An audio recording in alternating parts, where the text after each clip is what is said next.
All right. Give Okay. me a moment. Let me make sure I've got let me get my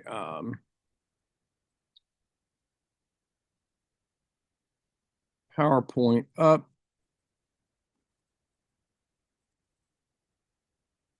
Okay. Screen should be shared.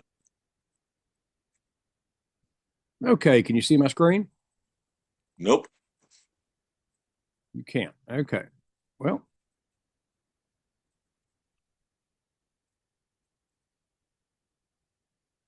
just a moment. Share.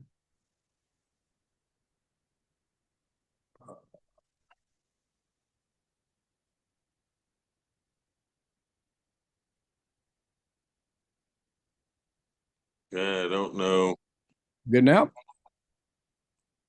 Apparently, apparently I'm sharing my screen now because I was playing with it. So let me play with it Oh, again. That's okay. I thought he was good. So let me, um, okay.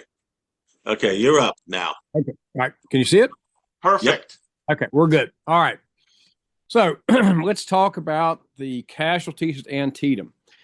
Now, one of the interesting things about Antietam is that it's one of the two battles in 1862 that really is going to frame the scope and scale of this war from this point forward until the end of the war in 1865 with the American public. Shiloh and Antietam really shock both sides in the scale of the casualties in both battles, and they're very eye opening as far as what the war is going to look like. So let's break down the casualties at Antietam at each different main point of the engagement. Look at the total casualties at Antietam, and then let's ask some questions at the end because as many good books have come out about Antietam, as many articles, as many TV shows, etc., I'm still convinced there's some work to be done here. And I think the casualties, or looking at the casualties, may point our way at some of that work. Okay. Now, one thing about Antietam is in 2026, what if you look at the better sources on the casualties, what you're going to see is that the numbers on Antietam are pretty consistent. They're within always within a few hundred at the most of each other, and most of them are really even kind of closer than that. Now, the reason for this is because over the past few decades, there's been a lot of work put into diving into individual or returns rather from individual regiments, looking at the numbers of troops brought back into the regiments right after the battle, stragglers returned, that sort of thing. So we've got a pretty good read now on how many people were actually killed, wounded, or missing in Antietam. If you look at the total number of casualties, one day, September 17th, 1862, 22,700 casualties. Now, to give this a little bit more resonance and to make this stick just a little bit better, a full size infantry regiment on either side of this conflict was about 1,000 men. So if you want to look at the total number of casualties, you're basically saying that almost 23 entire infantry regiments became casualties in the course of one day at Antietam in 1862. And that's a pretty astounding number. On the Union side, losses are about 12,400, very close to that number. On the Confederate side, losses are about 10,300. Now, overall, that's about 2,000 more casualties on the Union side than the Confederate side. Um, but let's look at that and let's break that down into the action during the course of the day, the percentages for each side, and then ask some questions at the end because I've been playing with this for a while and I've consulted what I think are the best sources, especially Hartwig's book. And I still have some questions about this that I think need to be answered concerning the Battle of Antietam. Okay, total number of committed troops. You can see here that you've got about, just a moment here, 56,000 Union troops committed and about 37,400 Union or Confederate troops committed. So roughly you're looking at about, you know, 23,000 or so, or thereabout, more Union troops that are committed during the battle. So these are troops that are actually take some active part in the battle than Confederate. Now, the number of Confederate troops that are available to be committed to the battle is going to grow throughout the course of the day. And this number doesn't reflect that entirely accurately. So this is the total number from dawn until dusk. What would be an interesting study, and this is kind of looking back at some questions I think still need to be answered, is looking at if it's possible, and I'm not convinced that it is, to compare these numbers based upon the fluctuation of numbers of troops in the battle.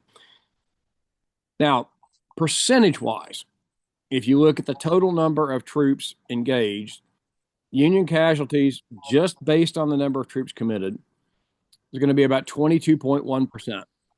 Confederate casualties, based upon the number of troops committed, is going to be 27.5%, or thereabout, very close to that number. So, roughly speaking, the Confederate Army is going to, the Army of Northern Virginia is going to suffer about 5% total more casualties than the Army of the Potomac does during the course of the day. The cornfield. This is where the action starts in the morning, and this is where, honestly, between the cornfield and Sunken Lane, that's really where most people's attention is always drawn to Antietam. Not entirely. Burnside's Bridge gets some attention, but this really is what the focus of most of the attention on Antietam is about. Over the course of the battle, which is going to last, again, about 3 hours, 4 hours, depending on how you kind of frame it, you're looking at 17,000 Union troops committed and about 11,800 Confederate troops committed. Union casualties amount to 4,350, Confederate casualties about 4,200. And if we look at the percentages, what you see is that the Union Army, the Army of the Potomac, suffers about 25% casualties, and the Confederates about 35% casualties. Now, here's the problem. If we look at these numbers based upon just the numbers, this looks like you're getting about even casualties. I mean, we're within 150, right? Not that much. The problem with this is deciding really when these casualties occur. So the argument would be, looking at the action and the way we actually studied, we discussed this action in detail early on, is, when do most of the Confederate casualties occur? Because you've got Confederate officers and survivors of the battle stating that shortly before the withdrawal, the number of losses of Confederate troops were beginning to tell. They were finding it hard to repel the Federal assaults that had continued throughout the morning. Now, we have the one confused order that actually ends up dissolving the Confederate defense of Bloody Lane, and troops end up withdrawing from the area. But they withdraw basically into Confederate reinforcements coming to back them up. And the accounts seem to suggest that the number of casualties that the Confederates incur at Bloody Lane grows when they try to withdraw from the lane. Now, this makes sense because they're coming out of their cover and they're actually mingling. I don't want to say unintentionally, but they're mingling very inconveniently with some of the troops that have come for reinforcements to reinforce the Confederate line. So there's a lot of mixing and confusion at that point, where the Union line, the Union attack, is actually better organized and more orderly. So the problem again is looking at this and saying, well, okay, at what point do the casualties occur? And looking at the course of the battle, it's almost impossible to tell with any sort of certainty where these are occurring. I mean, as far as the chronology of these casualties um, at the cornfield, um, and this is a seesaw attack at the cornfield all day, just like the attack at Bloody Lane. You've got assault, and the assault breaks down. At the cornfield, it's a Union assault and a Confederate counter assault. At Bloody Lane, it's a Union assault with the Confederate holding action, but then continual Union fire upon Bloody Lane, okay, until that breaks. Now, from the cornfield perspective, just looking at this, what you see is this assault, counter assault, counter assault, that eventually results in the Union taking the cornfield. But again, the number of casualties are very similar. Now, this is only over a very few acres of land. And the total numbers of troops committed more on the Union side than the Confederate side, but more of the Union troops are committed later in the battle.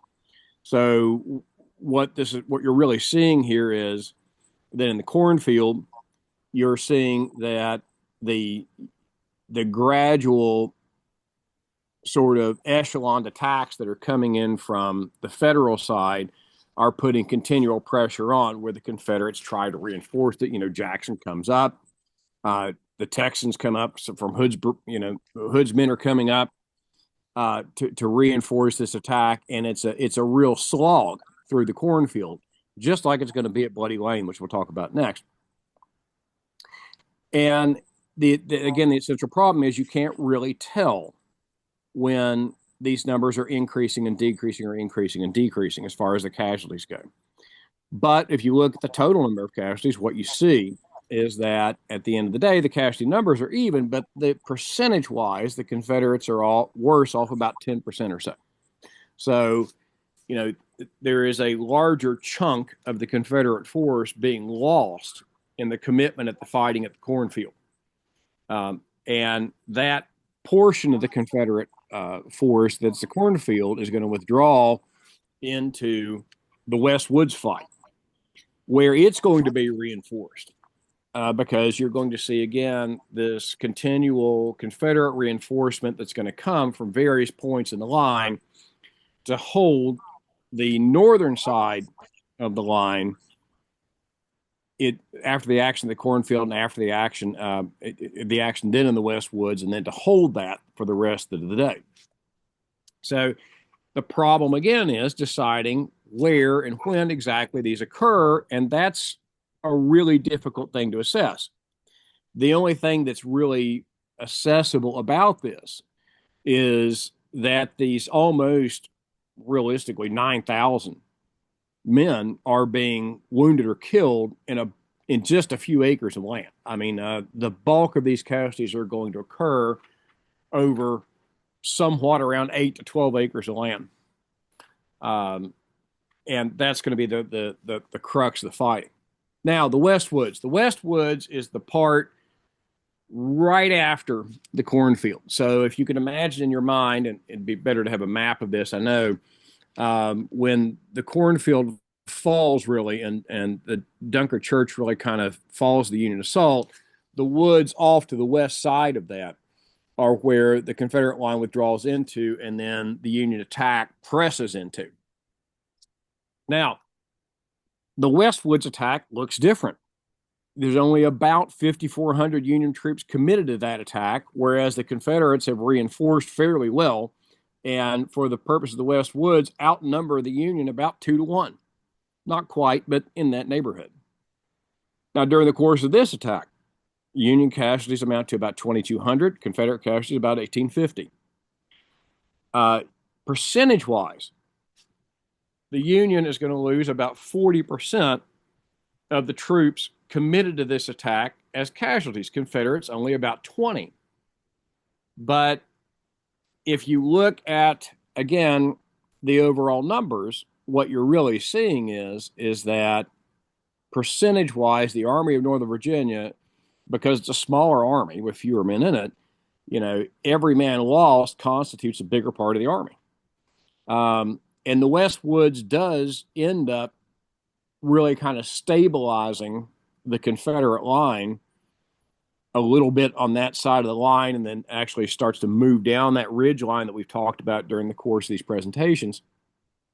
And Lee is able to hold that portion of the line. He can't really afford to lose that line that runs from the ridge running on the outside of Sharpsburg down toward the river. He knows he has to hold that, and it does. And again, it's a pretty bloody assault.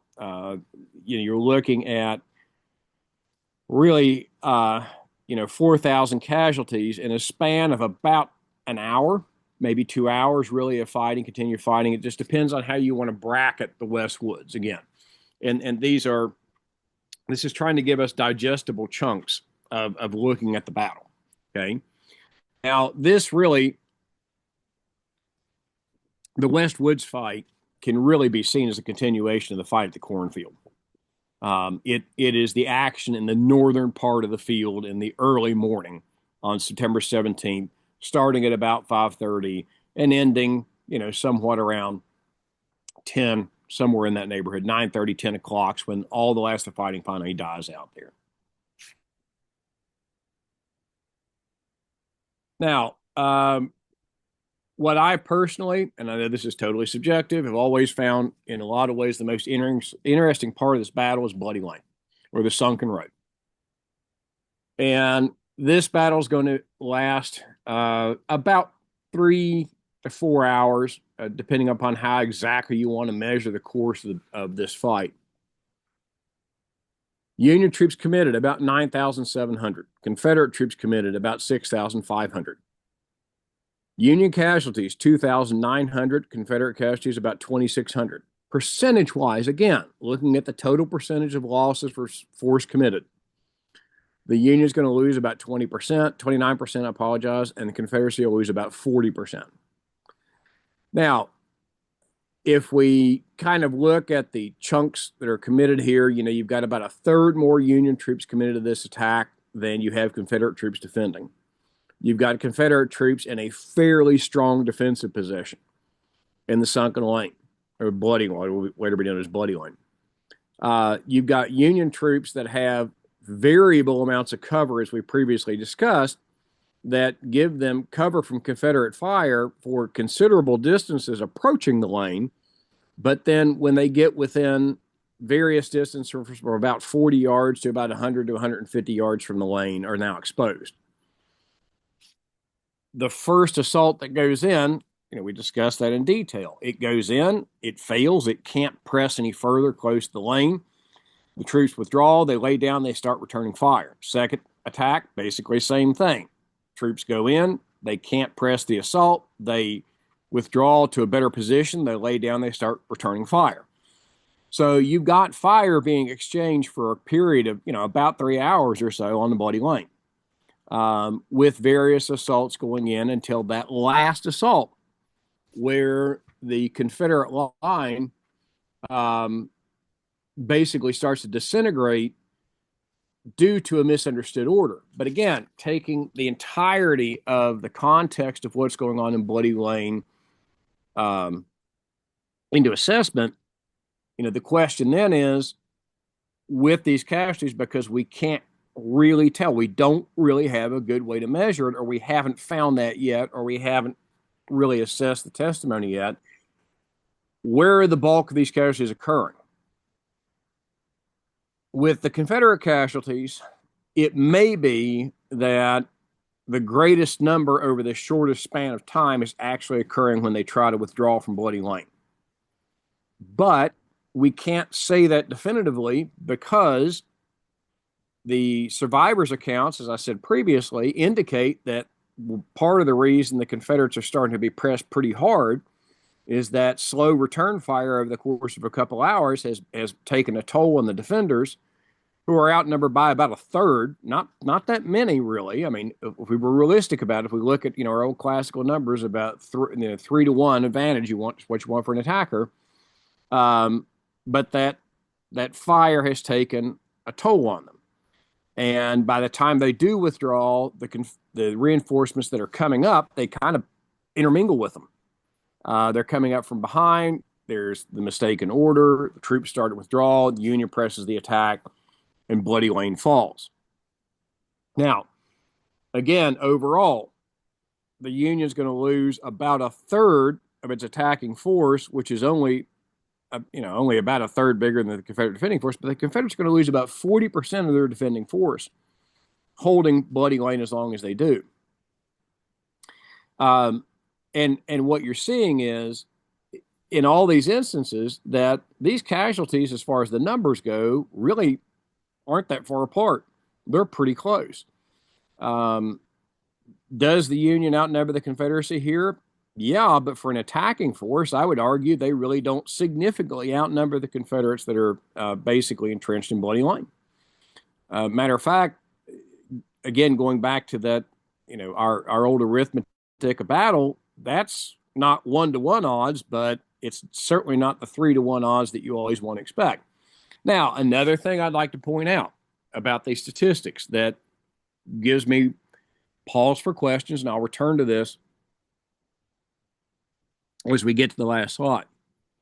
When we talk about troops committed, one thing we can kind of do with Antietam is we can almost discount cavalry because there's hardly any cavalry action in Antietam.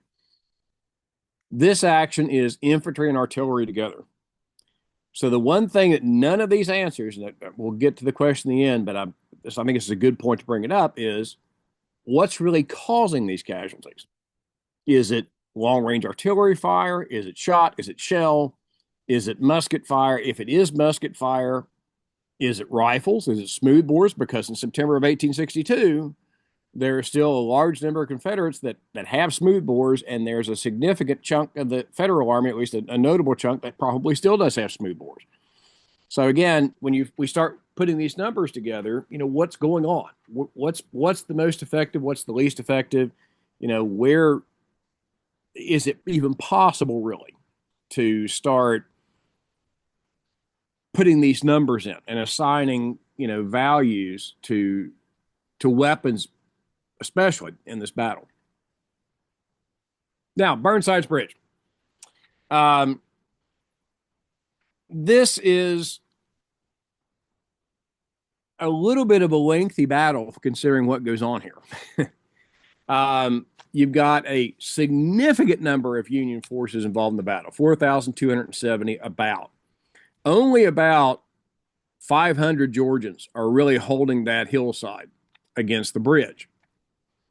Now, when you start looking at the casualties, it makes you ask some questions, because when you read or you listen to the mythology of Burnside's Bridge, it makes it sound like it's just an absolute bloodbath, but it really just isn't. As a matter of fact, the number of casualties taken as a whole is pretty low here compared to the rest of the battle. The rest of the battle we're going to segment here and look at. About 4,270 Union, 500 Confederate. Casualties for the day, about 500 Union casualties. Now that's killed and wounded. And about 120 Confederate casualties. Now, why you look at these numbers and you start asking yourself, well, this really doesn't look that bad compared to the rest of the battle. And then you start asking questions, well, why would this seem worse or as bad as the rest of the battle? What would make this seem as grisly as the rest of the battle? And I think looking at this and pondering it for a minute, I figured it out. It's because all of those Federal casualties are pretty much going to be concentrated either on or at the base of that bridge. And if we think about the course of the attacks that go in on Burnside's Bridge, they all kind of focus on obviously pushing across the bridge. They don't really, there's one tiny attempt to kind of ford the creek, and that doesn't really go anywhere.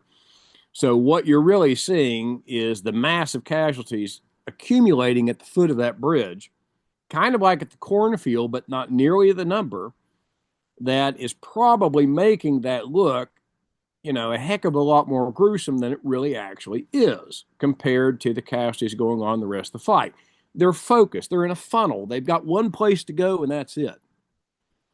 And it does take a while for a federal attack to be organized properly, coming over from the ridge in the back and basically hitting the bridge with enough force that the bridge simply can't be held anymore to overcome the Confederate defense. And again, kind of like with Bloody Lane,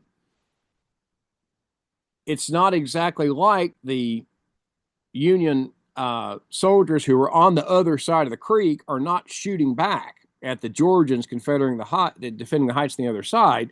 Over the course of the time between assaults, they are actually, firing on the Georgians that are defending the heights. So again, like Bloody Lane, they're withering them down, just slowly grinding that number of men down over the course of time. Now, total number or percentage-wise, if we look at percentage, about 11.7%, let's call it 12% of the total Union force involved in that attack become casualties. About 24% of the entire Confederate force end up being casualties. But, again, what does that mean over the course of the hours that it takes to actually solve the problem of taking Burnside's bridge? Well, if you look at it from the Union side, the bulk of those troops committed to this attack are actually going to be committed really in the last attack, which is successful. About half or so of those troops, maybe a little bit less than half or so of those troops committed to the attack, occur really in the first and second assaults that don't make it across, and the bulk, the biggest number, comes at the end. Whereas the most casualties occur in the first wave and the second wave of the attack. The hard part, again, looking at these casualties and trying to kind of dissect them, is that many of these units that are involved in fighting are going to be involved not only in one part of the battlefield, so let's say the cornfield, and then West Woods, or maybe involved at West Woods, and then they're going to be involved in the final attack, or going to, have some part in at least two of these actions.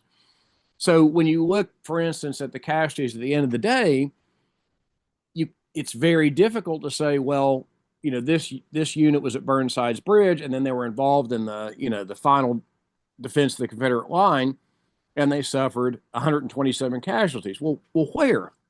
And the answer is, we can't really tell.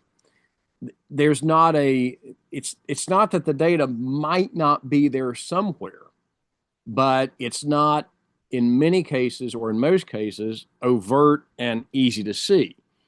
So it becomes problematic trying to determine exactly what portion of a unit was lost at exactly what place at exactly what time of day. That becomes very problematic. Now, this again, and I really think, having spent a lot of time looking at Antietam, I think this part of the battle gets less attention than any other part of the battle, and I think there's more work to be done here than any other part of this battle. The final attack.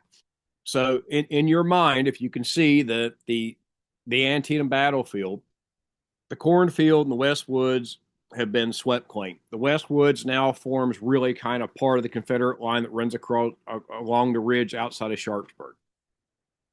Burnside's bridge has been cleared out. The sunken lane has been cleared.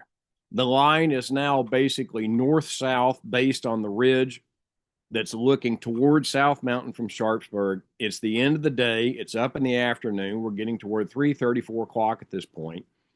And this is after you've had the action at Cornfield, West Woods, Burnside's Bridge, and Bloody Lane.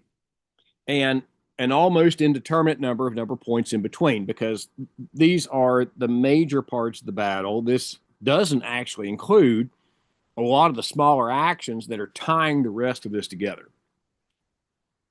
So the last attack that goes in the afternoon, when all of the Confederate reinforcements that are going to get there during the course of the day are there, You're looking at an action of about 9,500 Union troops versus about 5,500 Confederate troops. About 1,850 Union casualties and about 1,000 Confederate casualties. So that we look at that, that's about 2 to 1. Okay. Percentage wise, this is about a 19.4% loss or casualty rate for the Union troops engaged, about an 18.2% casualty rate for the Confederate troops engaged. Now, again, looking at the topography of the battlefield and what does it really say? If you'll recall, when we were talking about the last part of the battle, and we talked about, why didn't McClellan is constantly criticized for not pressing the attack and pushing Lee into the river and crushing the Army of Virginia and ending the rebellion on one day, right? We already said that by this point in the afternoon, both the Confederate and the Union forces had expended most of their ordnance. It was mostly gone. Now, the ordnance returns, I am not aware that the ordnance returns have been as well analyzed as they possibly should be, and I think that's something that might need a little bit more attention.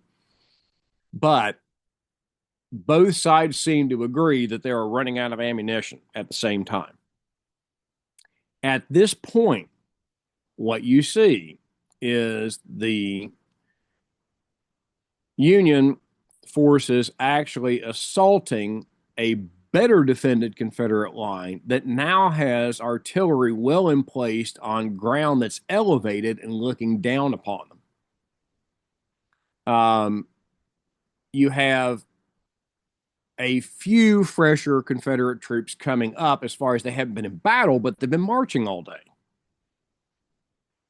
Some of the Union troops, some of the Federal troops committed to this attack are kind of fresh, but most of the Federal troops going to this attack have already fought during the course of the day. A lot of the Confederate troops have too. But the difference is you now see a slower Federal attack occurring over more open terrain with better sighted Confederate guns, now looking down upon the Union lines as they approach what we might call, the final Confederate line on top of the ridge just outside of Sharpsburg. So it shouldn't really be much of a surprise that the Confederate Army, being basically in a better defensive position at this point, is inflicting more casualties on the Federal troops engaged than they had previously. It just makes sense. If you just look at the way the Confederate artillery was placed, if you just look at the way that most of the Federal forces are going to have to advance across that field, it's not a shock. The question then again, though, is what is really causing the casualties? And that's really kind of the hard part to pin down. Speculatively, it's probably the artillery, but there's no way to nail that down. There's no way that I can see just yet, and maybe there is, and this is some of the questions we're going to have to ask, as to whether or not we can determine exactly what's doing it all, what's doing the damage. Because what we're not seeing and what we don't have are concrete reports about the causes of casualties during the course of the attack. But there may be a way. There may be a way to get a better idea, but I don't think we'll ever mathematically be able to give a concrete idea as far as, artillery casualties or casualties incurred by artillery versus casualties incurred by small arms fire. Now, this is kind of the question of what, more work to be done. Where can we go with this? And I really think this might be some of the best work left to be done on Antietam. Well, what do we make of the numbers? And I think this deserves a lot more attention. I think that there needs to be more time devoted to looking at the casualties and when they occur, if we can pin down when they occur, and be more concrete about that. We might be able to make something more out of the numbers if we know more about the entirety of the engagement. And my big question is, and there's been some work done on this, but I don't think it's been enough. What role is the artillery doing in this? Because at Gettysburg, we have really good records of what's going on with the artillery, pretty much. And Antietam, we kind of do, but it hasn't been. We haven't seen the amount of attention devoted to it as we did in other battles, namely, Gettysburg's big one. So there are some questions there. Problems in counting. Most of the data in the better sources now lines up pretty well. It's not the total numbers that we debate, but the big question is when. When are they occurring exactly? And I think that's a really important question. Um, will we be able to answer that?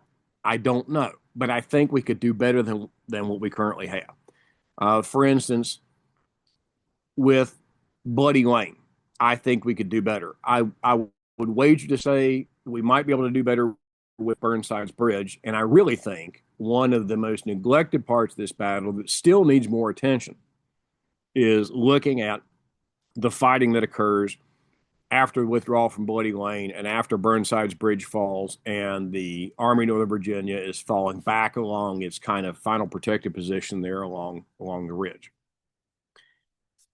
So we've got some problems in counting, and it's not the total number of casualties. We're good. It's just counting when that I think that really counts. And if we had a better idea of when, we might also have a better idea of what, what's causing them. Measuring effectiveness, what do we count? That goes back to the question of, well, is it small arms fire or is it artillery fire, right? If it's artillery fire, what kind of artillery fire is it? Is it long range fire? Is it shell? Is it shot? What kind of a gun is it coming from? I think those are some really interesting questions. And if we can isolate and go in and look at, for instance, if we can find out, for instance, a few instances of where a specific type of fire is causing casualties in various units, and we're confident that that's what's doing it over a span of time, we might be able to put some numbers with this. One of the other interesting things I think looking at this that we get out of this is quality of forces and training. And way back in the first video, I think I suggested that, or that maybe the second video, I suggested that maybe this was as good as the Army of Northern Virginia and the Army of the Potomac would ever be. Now, it might be a controversial statement. I gather that. I understand. But both of these forces in September of 1862 were still largely composed of, they're all volunteers. They've all been here. Most of these volunteers have been here for a bit over a year at this point, a year and a half, something like that. They have, most of these forces have multiple smaller engagements or a couple of major engagements under their belt. Some of them are quite a few, actually. And we haven't reached the point that either side has gone to conscripting forces to fill the gaps in either of these armies yet. The quality of training at the Army of the Potomac, if you read virtually any source, will tell you it was exemplary, that McClellan was a great trainer. If you look at the quality of training in the Army of Northern Virginia, at least as far as the way the men acted on the battlefield, it was also exceptional.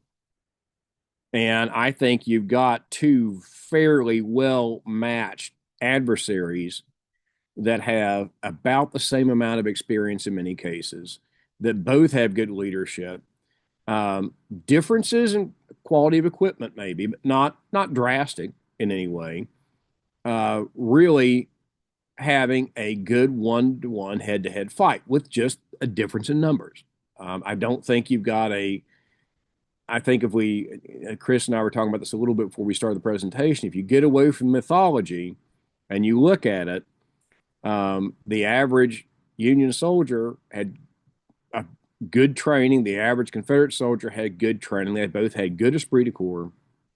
And this is a pretty even fight as far as that level. So what other factors are playing in with quality and training and with equipment that we might look at that might tell us more about the casualties of Antietam later on?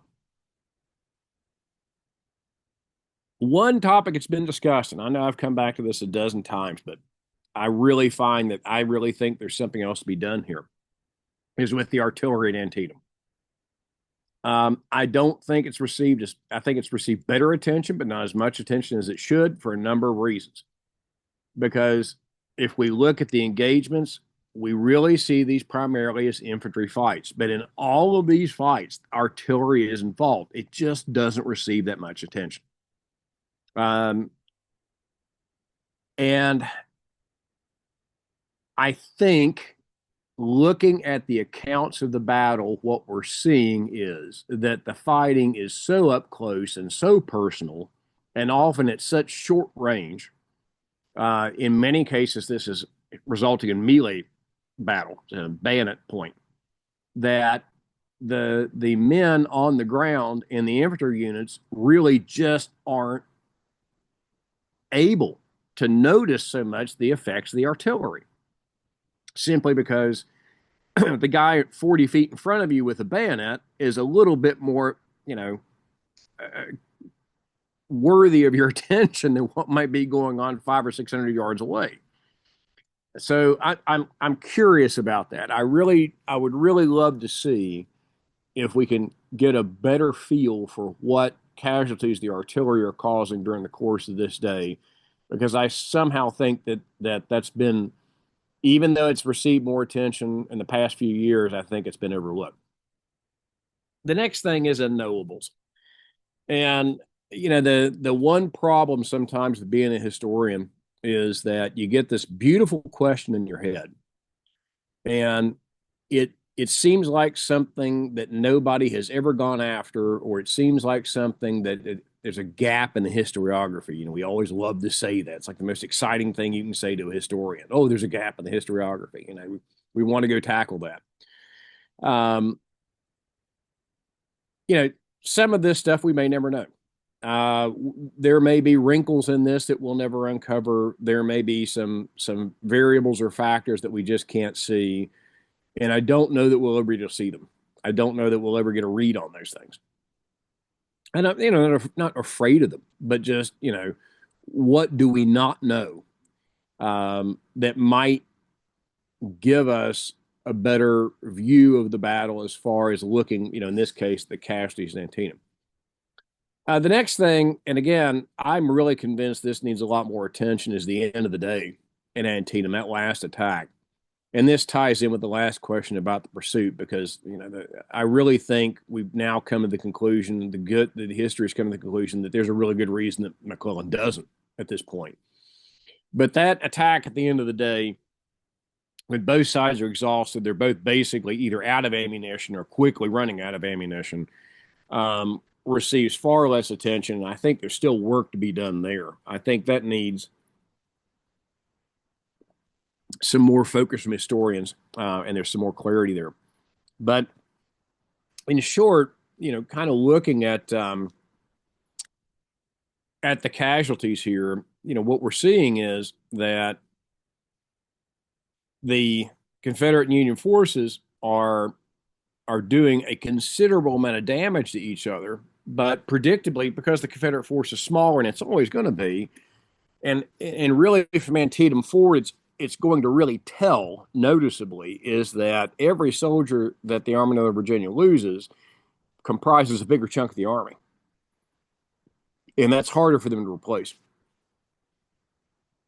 So these sources, now these are the main sources I use for this part of the presentation: National Park Service, Antietam on the Web, and Scott Hartwig. Now, Scott Hartwig's numbers, I think, that's what National Park Service uses. Hartwig was a ranger for years at Antietam. Probably knows that battlefield better than any other human being alive. So those are going to corroborate. Antietam on the Web, that's also, again, a lot of that data has come from Hartwig and other sources. They're largely similar. There's not a great deal of disagreement in them. There's a few numbers here and a few numbers there, but they're not. The volume of the numbers is pretty inconsequential. All right. Well, thank you. That was excellent. That was very interesting. Um, I avoided trying to comment on it as it was going on, because I kept seeing various numbers and force ratios and 40% losses here and there, and I decided that I didn't want to bore everyone with commentary on that. But it's a very good presentation. It's very nice that you broke it down to the casualties to portions of the battlefield. Let me open up the floor to everyone else then.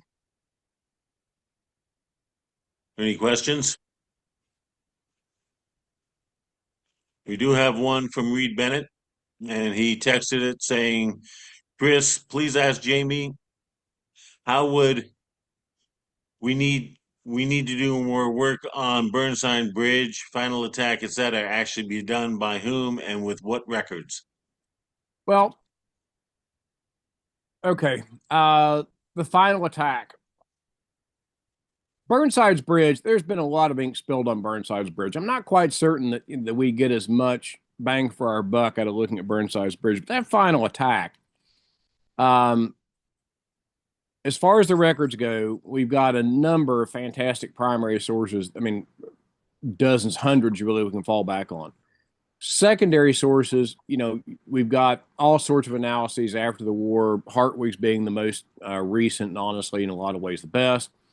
But again, I think with the final attack, I think where we're going to get the most bang for our buck looking at that is going to be going back to the primary sources and looking at those units involved in that final attack of the day on both sides and seeing what they're saying about that action in the afternoon of the 17th of September and what's going on, and then really grinding down about 2 hours of the battle that really hasn't been covered all that well. Now, Hartwig aside, he does a good job of it, but I think there's still more grist for that mill. Um, I think looking at the secondary sources and seeing what's there is good, but I really think where we're going to gain the most out of looking at that final attack is going back and really poring over the primary sources and then and seeing what they're saying about that final attack on the day, especially about who's involved, how well it goes, what's going on, and what the various units are doing. And honestly, kind of the perception of it. The Hartwig's title, I dread the thought of the place, um, is a quote, and it's a quote from a federal officer that fought on through the war, was at Gettysburg, all over the place. And at the end of the war, he's writing, of all the places I fought, I really, and I think it's after Gettysburg, sometime he writes this, I just dread the thought of the place, thinking about Antietam. Of all the places I fought, going back there gives me more of a nightmare than any other place. Um, and I'm wondering if at the end of the day, if it's just a combination of fatigue, but I really think what it is that with all the drama with the Cornfield, Westwood's, Bloody Lane, and Burnside's Bridge, that it's kind of anticlimactic, and I think it just hasn't been assessed as well as the other parts of the battle. Okay. Hey, Jamie, isn't it true though that, or couldn't you make the argument that it's probably the least beneficial or insight creative to study the Burnside Bridge part of the battle because the Union is attacking on such a narrow front that you've essentially got a Confederate cruiser crossing the T of an oncoming Union cruiser, and it seems like that's such an outlier sort of tactical situation that it's hard to gain much information from that. Yeah, it is, and that's why we were talking about earlier. But I mentioned when Reed asked kind of a similar question. I don't think we can I don't think we can squeeze a whole lot more juice out of that lemon on Burnside's Bridge. And the federal attacks going into a funnel, right?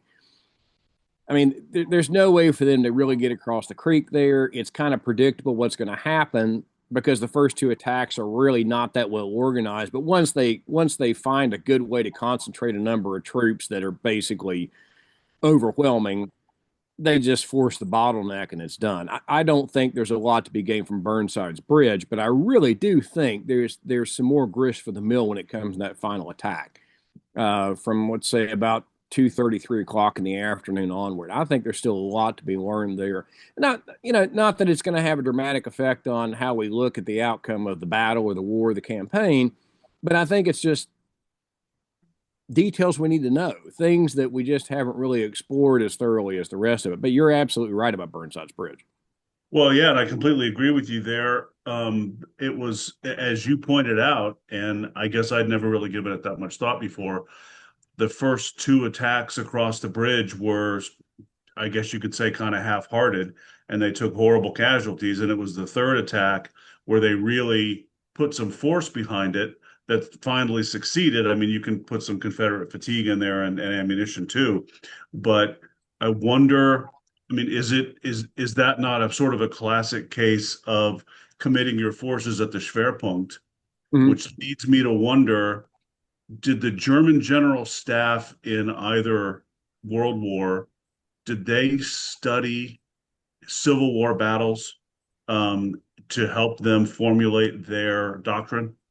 Yeah, so that's really interesting. One of the one of the questions that I've actually thought about exploring is looking at the Kriegsakademie and then of course Sandhurst, and then looking at the various Écoles Militaires in France to see what they're drawing out of this. But the interesting overall view that I've kind of been able to draw from this is in the immediate aftermath of the American Civil War, there wasn't that much attention paid to what happened during the American Civil War. But beginning in the 1880s, you're starting to see some serious attention paid to the American Civil War at the Kriegsakademie, at the various French schools, and then at Sandhurst. Arguably the best biography ever written of Stonewall Jackson was G.F.R. Henderson, who was a British general. And those start to be better digested after World War One, I think. And I think you between World War One and World War Two, you start to see more attention paid to that. It's a great question, and I really think it deserves more attention. I would love to see, because I have other interests as well, the lesson plans and the syllabi from the Kriegsakademie in Germany to see specifically what they're looking at. But I know they're looking at them. I know that the British are looking at them, and I know the French are looking at them. My, I know ink is being spilled on them in all three countries. Um, and I know that various generals and various officers in all three countries mention things going on in the American Civil War at various points, and they're familiar with it. What I don't know and what I think deserves more attention, I think it would be a fascinating topic worthy of whatever research it took, was to dig down and look at the syllabi of those classes and the papers that still exist from those classes, which I'm sure the British ones are going to be far more accessible than anything that was in Germany. But I'm betting, based upon just casual references that you pick up once in a while, reading accounts from especially British and German officers, that it's more than a passing interest. And the literature is certainly available in those languages in the interwar period in the press. And the references certainly seem to indicate that there is a very serious study of it, and it's not taken as a game of amateurs, but they're looking at this tactically and operationally, and finding a lot of value in it. Well, that's it. Now, interesting. So did I just hear you say that the Europeans didn't really get interested in studying Civil War battles until after World War One? Yeah, so you see, okay, the if you look at the literature that comes out in Europe, the most written on war in Europe until the end of World War One is the Franco-Prussian War. Right. So the American Civil War is basically backseat to that. During the course of the American Civil War, some of what you see in the European press and to some extent from European militaries is that it's kind of a amateur sideshow. Yeah. And I don't really think they understand the impact of it until after the war is over, because you've got some European observers here, some very famous ones that are here. You don't get to see their assessments aren't really being digested until after the war is over, and the literature comes out, the histories come out, more of the information comes out, And after the Franco-Prussian War, heading up to World War One, you're starting to see more information on that. And then between World War One and World War Two, my argument based upon what I know at the moment, and my information could well be imperfect, but I think I'm right, you're seeing a lot more interest. I've got a book. Just a second. This one's within arm's reach. Let me see the publication date on this. Yeah, 1911. Die Deutschen im Amerikanischen Bürgerkrieg, Sezessionskrieg 1861 bis 1865, right? So 1911, the German, the American Civil War, Germans, the American Civil War, the War of Secession, 1861 to 65. Written by a guy named Kaufmann, published in Munich and Berlin, 1911. So, I mean, look, that's just one book, but again, right before World War One, but now you've got Germans looking at Germans in the American Civil War. And again, it's you put a little distance from the American Civil War, and you have Europeans paying a whole lot more attention to it. Not as much as the Franco-Prussian War, but still, it's getting some serious attention. Well, what's ironic and amusing about that is the fact that by the time they're starting to really pay attention to the American Civil War, linear tactics have already been proven to be disastrous in World War One. Mhm. So it looks like it's a classic case of European planners preparing to fight the last war. I think so, and I also I would argue that I think the Franco-Prussian War really smacked them around a little bit. Yeah. That they started a little.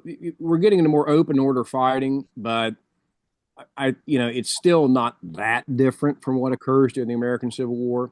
But I think the value that the Europeans really see, and this book that I mentioned is, it's a good book, honestly, for the year it was written, but I think the value that Europeans really start to see in the American Civil War is from the operational point of view. I don't think tactically they're really gaining a lot from it, but I think especially with the overall concept of operations from 1861 to 65 by the Union forces and how to constrain and constrict the Confederacy. And then I think the studies, especially of Jackson's Valley campaign, and then the conflict in Virginia from 62 especially to 65 is of special interest to them, as far as looking at operational art, because the linear part of that isn't nearly as meaningful as the linear tactical part isn't nearly as meaningful as the operational part. And I think although obviously technology changes, everything changes with it, operationally we can argue that those lessons are far more durable than any tactical lessons would ever be. Yeah, definitely. Fair point. Make a note, Chris. Has that book ever been translated from German into English? I We doubt it. might we might have another project after Richthofen's diary. Yeah, I don't think it's ever been translated into English, and uh, it'd certainly be interesting. I did decide to take advantage of artificial intelligence for a moment and ask it, did Rommel tour Civil War battlefields? And here's the answer I got. Erwin Rommel did tour Civil War battlefields in the U.S. In 1937, he visited the battlefield park at Bryce's Crossroads in Mississippi to study the tactics of Confederate cavalry General Nathan Bedford Forrest. This visit was part of his interest in military tactics and history. However, there is some debate about whether he visited other sites, such as Virginia. Some sources suggest that claims of his visits to Virginia are not substantiated, as hotel records do not show his signature. Yeah, I used to live in the town in Virginia. I'm not joking. That swore that Rommel visited the hotel in the town. So I used to live in a little town. So, boy, it's a long story. There's a little town in Virginia called Monterey, Virginia. Okay. And it's not far from McDowell, Virginia, where there was a battle that Jackson was at in 1862. Okay. And the little hotel, the Highland Hotel, swears to this day that Rommel visited their hotel. And there's a big picture of Rommel up in the hotel. Okay. Okay. The problem, the problem is that nobody has ever been able to produce a record of him going through there. Now, there, I don't. The last time I checked, Rommel never made it to the United States, but I could be wrong about that. There are several German officers who were over here on exchange in the late 1930s who could have well gone through McDowell and could have well, gone through Monterey, Virginia, and it's a beautiful place. It's one of the most bucolic, I mean, just peaceful places you'll ever visit in your life. But that is an absolute folk tale. Now, I couldn't tell people that when I lived there because you would just get the locals very upset, and they didn't like me very much anyway. But the point is that it's an absolute farce. He did not visit any of those battlefields from what I've ever been able to see. And the very first thing when I bought a house in that town and I heard this story, I thought, well, I've got to see this. And you go over there and you go in the hotel, there's a big picture of Rommel and absolutely no evidence he was ever there. And then all the evidence I could track down said, no, he never visited. He was never in that part of the country. And it's even doubtful that he was even in the United States. So, Well, the AI is saying that in 1937 he visited Bryce's Crossroads in Mississippi. I haven't checked to see whether that's correct. I do have two posts on my blog where AI makes factual mistakes, yeah, so I don't trust it. Um, That's second too good a second little story. second little bit of information. Um, when we were doing the Curse project, we were sitting there talking to Colonel Sverdlov, mhm. who is a department head at the Friends of Military Academy, and he knew nothing about the American Civil War. So, he had no idea of the casualties or anything else or how serious it was. So, from that, I have assumed that that Friends of Military Academy and the Soviet military never did study the American Civil War. With that, I really couldn't tell you much about. No, I but really don't know. Sverdlov was one of the senior guys there. Yeah. I know the Frenzy Military Academy has a massive library, so I would bet you that there's material in there. And the little bit that I've done. So I've done some reading on interwar Soviet military theory, specifically concerning their Air Force and the maneuver warfare. But I would be willing to bet that it's there, but it probably just never received that much attention. And whether that's political or whether that's practical, I don't know. I couldn't tell you. I couldn't begin to touch on that. No, it may just be focus. It could be. Yeah, Uh, they got a lot of their own war to look at. yeah. We do have another question from Reed Bennett, which is, what was the rationale for the final attack? Hmm. Well, And second part or just one part? there's more, but I think when you answer that, that'll answer the rest of it. Okay. The rationale of the final attack is basically it's a consolidating attack at the end of the day. And I really think the best way to look at the final attack in Antietam is not that it makes it easy to call it the final attack, but I think it's just the last part of a continuing action. I think we Hmm. call it the final attack because it makes it easy to chronologically kind of cut up pieces of the battle. Yeah, And it's just the action never stops. It's not like there's a big pause and then a big push. It's just this slow, gradual development of the action through the course of the day. yeah. I think that probably answers Reed's question. Um, any other questions? Any other commentary? Epic I will. series of presentations, just epic. It is it is a very nicely constructed briefing. I really breaking it down into portions and going through it, I thought was very interesting. Um, Now, if you could count the number of guns and put them in there in the slides. That's that's that's what I think still needs to be done. There have been a couple of good works on artillery and Antietam, but I think there's more there, and I'd love to do that. I think it's a bit of a rabbit hole in a point to a point. I really though am hooked on the idea of looking at that last part of the battle. personally. Yeah. But thank you very much for the compliments. I sincerely appreciate it.